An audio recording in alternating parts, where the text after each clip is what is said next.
Hi everyone, in this video, I will teach you how to send GCash to the Philippines with Remitly. Don't worry, this will be quick and easy, so let's go ahead and begin.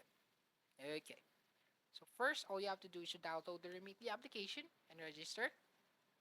And once you've downloaded, all you have to do is to open the application. And once you've opened the application, to send GCash, all you have to do is to tap on Get Started. Let's go ahead and tap it.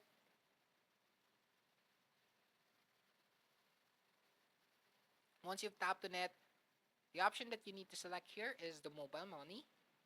Let's go ahead and tap it. Once you've tapped on it, the next step is inputting the amount that you'll be sending, and you will also see here the amount that they will receive. Once you've input, all you have to do is to tap on continue. Once you've tapped on continue, you will see the screen, and the one we're looking for is GCash. Let's go ahead and tap it. Once you've tapped on it, all you have to do is to input their first name and last name.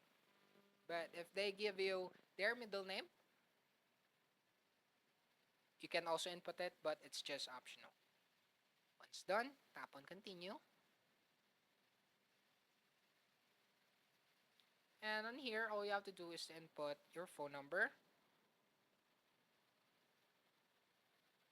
Then tap on continue.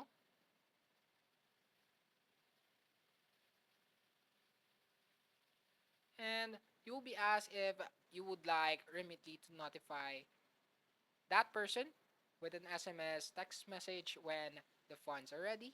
If you like, just tap on yes please. If you don't, just tap on no thanks. Once you've tapped on it, just input your details,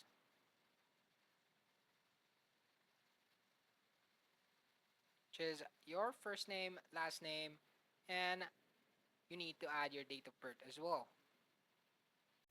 Once you've input it, all you have to do is to tap on continue. And by the way, your information should exactly match what's on your ID, as for mismatched information will delay the transfer. So make sure that it is accurate. And for this one, you're gonna have to type in the address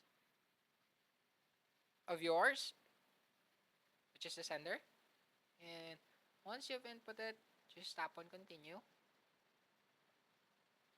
And also input your number for the next step. Once you've inputted, just tap on continue. Once you've tapped on continue, you'll now be transferred to payment method. You can add a new card or add a bank account. For this one, we're just gonna add a new card. When you add a new card, all you have to do is to input the card number, expiration date, security code, and the name that appears on the card. And once you've created it, you're just gonna tap on continue, and you will now see the send button. And there you go. That's it for this video. I hope this video helped. Don't forget to like, comment, and subscribe. Also, ring the notification bell for you to be updated for newly uploaded tutorials. And I'll see you in the next video.